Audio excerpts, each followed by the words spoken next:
ನಮಸ್ತೆ friends, welcome to ತ್ರಿಕೋನ YouTube channel. ಹಾಗಲಕಾಯಿ ಅಂದರೆ ಯಾರಿಗಿಷ್ಟ ಹೇಳಿ? ಯಾರಿಗೂ ಇಷ್ಟ ಇಲ್ಲ. ಹಾಗಲಕಾಯಿ ಅಂದರೆ ತುಂಬ ಕಹಿ ಇರುತ್ತೆ. ಅದನ್ನು ತರಕಾರಿ ತರೋದಕ್ಕೆ ಹೋಗಲ್ಲ. ಆದರೆ ಹಾಗಲಕಾಯಿಂದ ತುಂಬಾ ರೆಸಿಪೀಸ್ನ ಮಾಡ್ಬೋದು ಫ್ರೆಂಡ್ಸ್.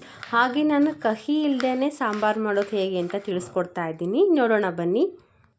ಒಂದು ಪಾತ್ರೆಯಲ್ಲಿ ನೀರನ್ನು ತಗೊಂಡು ಸಣ್ಣ ಸಣ್ಣ ಪೀಸಸ್ ಆಗಿ ಹಚ್ಕೊಂಡು ನೀರಲ್ಲಿ ಹಾಕ್ಕೊಳ್ಳೋಣ. ಹಾಗೆ ಆ ನೀರಿಗೆ ನಾನು ಸ್ವಲ್ಪ ಹುಣಸೆ ಹಣ್ಣನ್ನು ಈಗಲೇ ಹಾಕ್ಕೋತಾ ಇದ್ದೀನಿ. ಅದು ಹಾಗಲಕಾಯಿ ಜೊತೆ ಚೆನ್ನಾಗಿ ನೆನ್ಕೋಬೇಕು ಹುಣಸೆ ಹಣ್ಣು. ಈಗ ಹಚ್ಚಿಟ್ಕೊಂಡಿರೋದು ಎಲ್ಲ ಹಾಗಲಕಾಯಿ ಪೀಸಸನ್ನು ಪಾತ್ರೆಯಲ್ಲಿ ಹಾಕ್ಕೊಳ್ಳೋಣ. ಸಾಂಬಾರಿಗೆ ಬೇಕಾಗುವಂತಹ ಪದಾರ್ಥಗಳು: ಹೆಚ್ಚಿಟ್ಕೊಂಡಿರೋ ಹಾಗಲಕಾಯಿ ಜೊತೆ ನಾನು ಹುಣಸೆ ಹಣ್ಣನ್ನು ಈಗಲೇ ನೆನೆಹಾಕ್ಕೊಂಡು ಇಟ್ಕೊಂಡಿದ್ದೀನಿ. ಹಾಗೆ ಒಂದು ನಿಂಬೆಹಣ್ಣು ಗಾತ್ರದಷ್ಟು ಸಪ್ರೇಟ್ ಬಿಸಿನೀರಲ್ಲಿ ನೆನೆಸಿಟ್ಕೊಂಡಿದ್ದೀನಿ. ಹಾಗೆ ಬೆಲ್ಲ, ಸಾಂಬಾರು ಪೌಡರ್, ಕೊತ್ತಂಬರಿ ಸೊಪ್ಪು, 2 ಟೊಮೊಟೊ, 1 ಈರುಳ್ಳಿ, ಹಾಗೆ ಸ್ವಲ್ಪ ಬೆಳ್ಳುಳ್ಳಿ, ತೆಂಗಿನಕಾಯಿ ತುರಿ. ಇಷ್ಟಿದ್ರೆ ಸಾಕು. ಸಾಂಬಾರನ್ನ ಕಹಿ ಇಲ್ಲದೇ ಈಸಿಯಾಗಿ ಮಾಡ್ಕೋಬೋದು. ಇದರಲ್ಲಿ ನಾನು ಒಂದು ಮಿಕ್ಸಿ ಜಾರನ್ನು ತಗೊಂಡು ಬೆಳ್ಳುಳ್ಳಿ, ಈರುಳ್ಳಿ, ಹಾಗೆ ಸ್ವಲ್ಪ ಟೊಮೊಟೊ, ತುರಿದಿಟ್ಕೊಂಡಿರೋ ಅಂತಹ ತೆಂಗಿನಕಾಯಿ ತುರಿಯನ್ನು ಹಾಕ್ಕೊತಾ ಇದ್ದೀನಿ.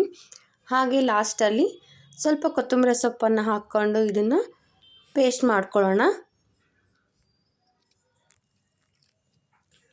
ರುಬ್ಬಿಟ್ಕೊಂಡಿರೋ ಮಸಾಲೆ ರೆಡಿಯಾಗಿದೆ. ಈಗ ಪಾತ್ರೆಗೆ 2 ಸ್ಪೂನ್ ಆಗುವಷ್ಟು ಆಯಿಲನ್ನು ಹಾಕ್ಕೋತಾ ಇದ್ದೀನಿ. ನಾನಿಲ್ಲಿ ಕೊಬ್ಬರಿ ಎಣ್ಣೆನ ಬಳಸ್ತಾ ಇದ್ದೀನಿ. ನೀವು ನಿಮ್ಮ ಮನೇಲಿರೋ ಆಯಿಲನ್ನು ಬಳಸ್ಬೋದು. ಹಾಗೆ ಒಗ್ಗರಣೆಗೆ ಮೆಣಸಿನಕಾಯಿ, ಸಾಸಿವೆ, ಹಾಗೆ ಕರ್ಬೇವಿನ ಸೊಪ್ಪನ್ನು ಹಾಕ್ಕೊಂಡು ಒಂದು ಸ್ವಲ್ಪ ಈರುಳ್ಳಿಯನ್ನು ಒಗ್ಗರಣೆಗೆ ಹಾಕ್ಕೊಂಡು ಒಗ್ಗರಣೆ ಬಾಡಿಸ್ಕೊಳ್ಳೋಣ. ಈಗ ಹೆಚ್ಚಿಟ್ಕೊಂಡಿರೋ ಅಂತಹ ಹಾಗಲಕಾಯನ್ನು ಹಾಕ್ಕೊತಾ ಇದ್ದೀನಿ ಒಗ್ಗರಣೆಗೆ.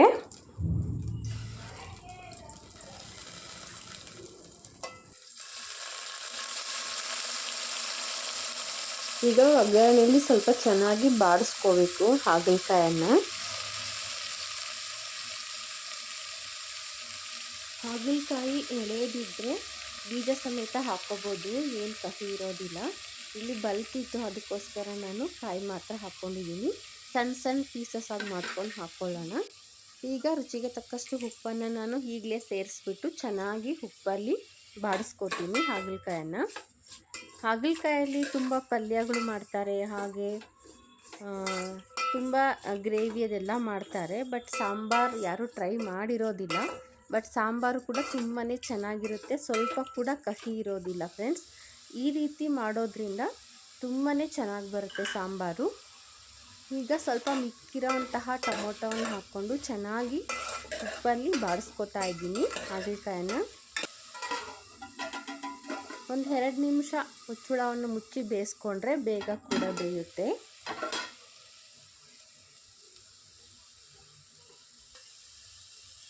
ಈಗ ನೆನೆಸಿಟ್ಕೊಂಡಿರೋ ಅಂತಹ ಹುಣಸೆ ಹಣ್ಣಿನ ನೀರನ್ನು ಸೇರಿಸ್ಕೊತಾ ಇದ್ದೀನಿ. ಈಗಲೇ ಸೇರಿಸ್ಕೊಂಡು ಹುಣಸೆ ನೀರಲ್ಲಿ ಚೆನ್ನಾಗಿ ಹಾಗಲಕಾಯಿ ಬಾಡಿಸ್ಕೊಳ್ಳೋದ್ರಿಂದ ಕಹಿ ಸಂಪೂರ್ಣವಾಗಿ ಕಡಿಮೆ ಆಗುತ್ತೆ, ಸ್ವಲ್ಪ ಕೂಡ ಕಹಿ ಇರೋದಿಲ್ಲ. ನಾವು ಒಗ್ಗರಣೆ ಮಾಡಬೇಕಾದ್ರೇ ಹುಣಸೆ ನೀರಲ್ಲಿ ಚೆನ್ನಾಗಿ ಹಾಗಲಕಾಯನ್ನು ಬಾಡಿಸ್ಕೋಬೇಕು. ಈ ಥರ ಹುಳಿಯಲ್ಲಿ ಚೆನ್ನಾಗಿ ಹಾಗಲಕಾಯಿ ಬೆಂದರೆ ಸ್ವಲ್ಪನೂ ಕೂಡ ಕಹಿ ಅಂಶ ಇರೋದಿಲ್ಲ, ಎಲ್ಲ ಹೊರಟೋಗುತ್ತೆ. ನೋಡಿ, ಈಗ ಚೆನ್ನಾಗಿ ಹುಣಸೆ ನೀರಲ್ಲಿ ಚೆನ್ನಾಗಿ ಹಾಗಲಕಾಯಿ ಬೆಂದಿದೆ. ರುಬ್ಬಿಟ್ಕೊಂಡಿರೋ ಅಂತಹ ಮಸಾಲೆಯನ್ನು ಸೇರಿಸ್ಕೊಳ್ಳೋಣ. ಹಾಗೆ ಇಲ್ಲಿ 2 ಟೇಬಲ್ ಸ್ಪೂನ್ ಆಗುವಷ್ಟು ಸಾಂಬಾರು ಪುಡಿಯನ್ನು ತೊಗೊಂಡಿದ್ದೀನಿ. ಸಾಂಬಾರು ಪುಡಿ ಹಾಗೆ ರುಬ್ಬಿಟ್ಕೊಂಡಿರೋ ಮಸಾಲೆಯನ್ನು ಚೆನ್ನಾಗಿ ಮಿಕ್ಸ್ ಮಾಡಿಕೊಂಡು ಹಸಿ ಸ್ಮೆಲ್ ಹೋಗೋವರೆಗೂ ಚೆನ್ನಾಗಿ ಒಂದು ಕುದಿ ಬಂದಮೇಲೆ ನಾವು ಎಷ್ಟು ಪ್ರಮಾಣ ಬೇಕೋ ಅಷ್ಟು ಪ್ರಮಾಣದಲ್ಲಿ ನಾವು ನೀರನ್ನು ಆ್ಯಡ್ ಮಾಡ್ಕೋಬೋದು.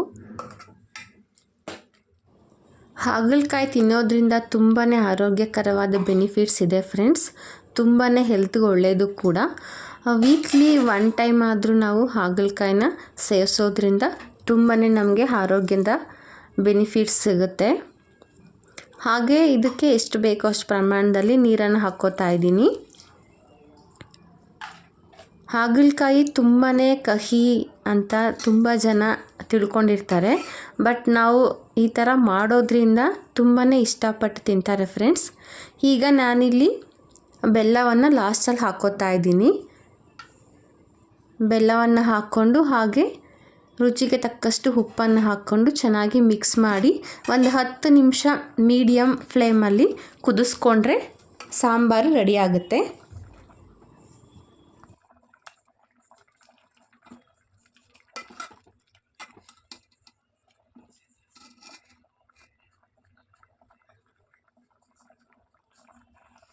ನಮಗೆ ಇನ್ನೂ ಹೆಚ್ಚು ಸಪೋರ್ಟ್ ಮಾಡಿ ಅಂತ ಕೇಳ್ಕೊತೀನಿ. ಈಗ ಸಾಂಬಾರು ರೆಡಿಯಾಗಿದೆ. ಸಾಂಬಾರು ಮುದ್ದೆ ಜೊತೆ ಇಲ್ಲ ಅನ್ನದ ಜೊತೆ ತಿನ್ಬೋದು ಫ್ರೆಂಡ್ಸ್, ತುಂಬಾ ಚೆನ್ನಾಗಿರುತ್ತೆ. ಈ ರೀತಿ ನೀವು ನಿಮ್ಮ ಮನೆಯಲ್ಲಿ ಒಂದ್ಸರಿ ಟ್ರೈ ಮಾಡಿ ನೋಡಿ. ಖಂಡಿತ ಸ್ವಲ್ಪನೂ ಕೂಡ ಕಹಿ ಇರೋದಿಲ್ಲ, ಇಷ್ಟಪಟ್ಟು ತಿಂತಾರೆ ಮನೆಯಲ್ಲಿ. ಯಾವ ಥರ ಬಂದಿದೆ ಅಂತ ನೀವು ನಿಮ್ಮ ಮನೇಲಿ ಟ್ರೈ ಮಾಡಿ ಹೇಳಿ. ಈ ರೆಸಿಪಿ ನಿಮ್ಗೆ ಇಷ್ಟ ಆಗಿದ್ದರೆ ನಿಮ್ಮ ಫ್ಯಾಮಿಲಿ ಫ್ರೆಂಡ್ಸ್ಗೆ ಶೇರ್ ಮಾಡಿ ಫ್ರೆಂಡ್ಸ್. ಹಾಗೆ ನಮಗೆ ಸಪೋರ್ಟ್ ಮಾಡಿ. ಇನ್ನೂ ಯಾರೆಲ್ಲ ಸಬ್ಸ್ಕ್ರೈಬ್ ಮಾಡದೆ ನೋಡ್ತಾ ಇದ್ದೀರೋ ಪ್ಲೀಸ್ ಸಬ್ಸ್ಕ್ರೈಬ್ ಮಾಡ್ಕೊಂಡು ನೋಡಿ. Thank you for watching.